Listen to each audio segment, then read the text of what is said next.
A restrictive covenant is a private document or agreement between citizens that denies them the right to do something. For example, to prohibit a neighbor from keeping trash on their lawn. Unfortunately, a restrictive covenant can restrict anything, and in 1948, the Supreme Court heard such a case. We had a case in St. Louis and Missouri where the Supreme Court ruled, I think it was called the Kramer case, that restrictive covenants were no longer to be enforced.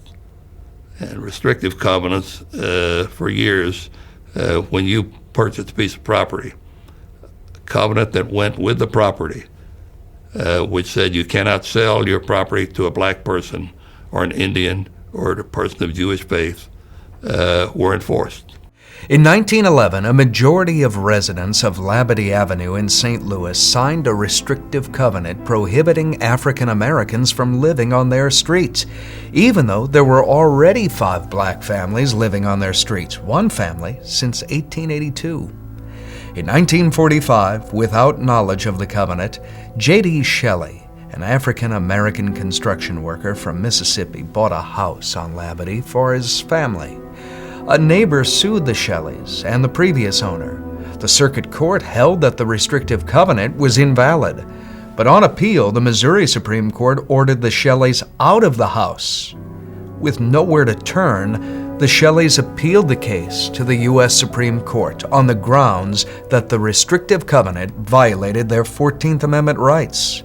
Chief Justice Vinson's opinion was indirect but effective. The restrictions of these agreements are directed toward a designated class of persons and seek to determine who may and who may not own or make use of the properties for residential purposes.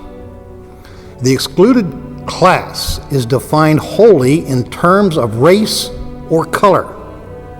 Equality in the enjoyment of property rights was regarded by the framers of the 14th Amendment as an essential precondition to the realization of other basic civil rights and liberties.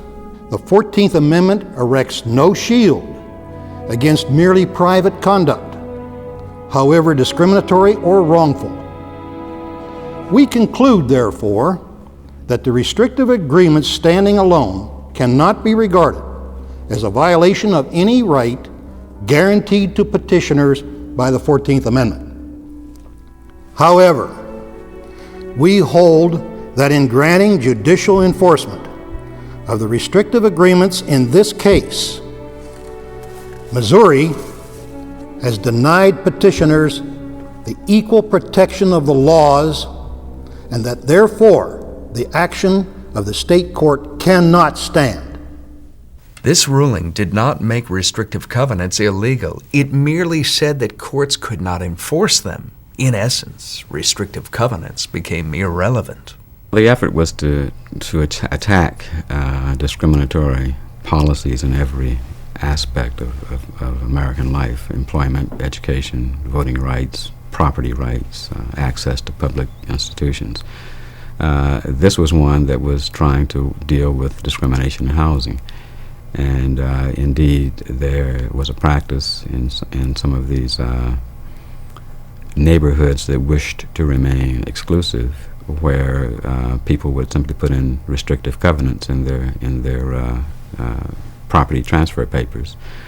If I sell a house, if I'm white and I sell a house to a white person and want to keep the neighborhood white, I simply put a clause in the contract that says you can't sell this house to non-whites. Shelley is important because it does show the court is getting less patient with segregation.